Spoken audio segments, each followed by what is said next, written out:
Good morning, boys and girls. Welcome to this week's Children's Corner. It's at that time of year again, isn't it, when everyone likes to go away on holidays, even if it's just for a few days to Portrush. But that could be as far as we'll get this year with all the restrictions. When we go away on holidays, there's lots of preparations we need to make.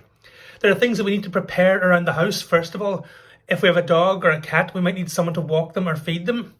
If we have plants, we might need someone to come in and water them or empty the post box or look after the house while we're away.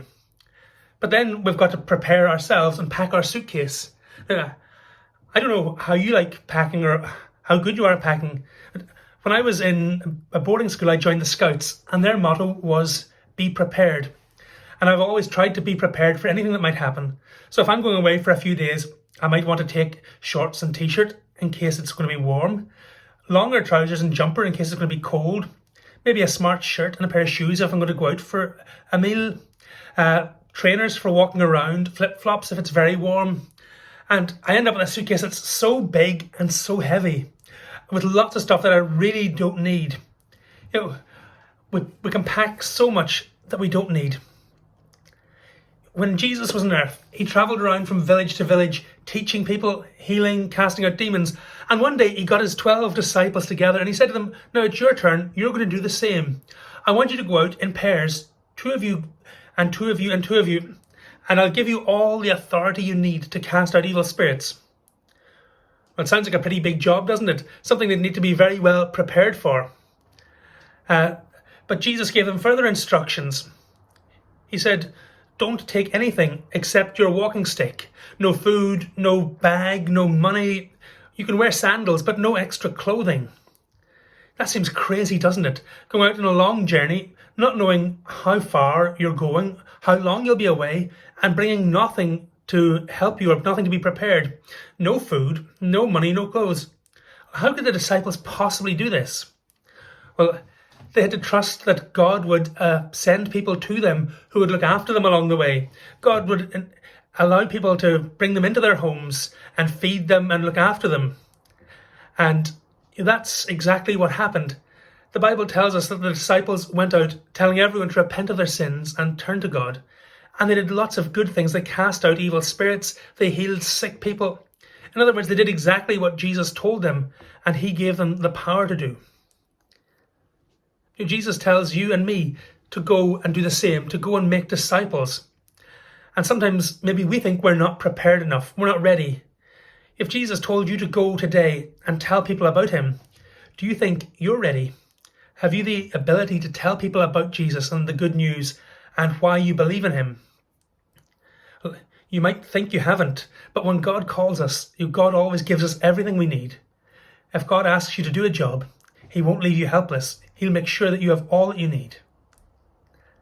And now we're going to sing about that as we sing the hymn, Go, Tell It in the Mountains, Over the Hills and Everywhere.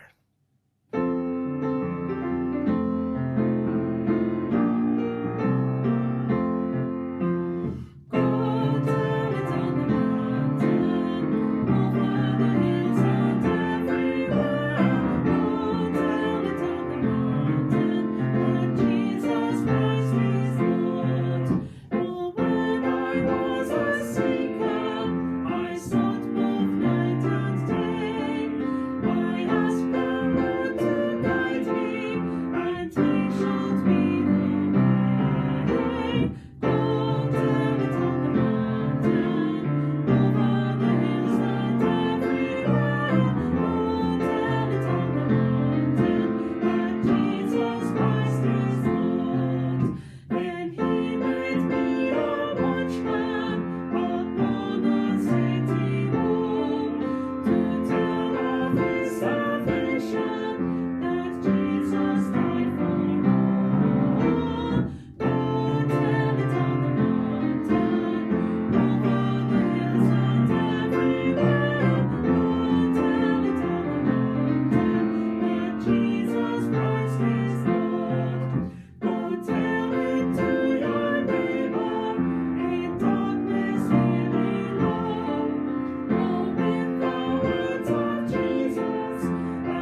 God bless you. God keep you safe. And see you again next week.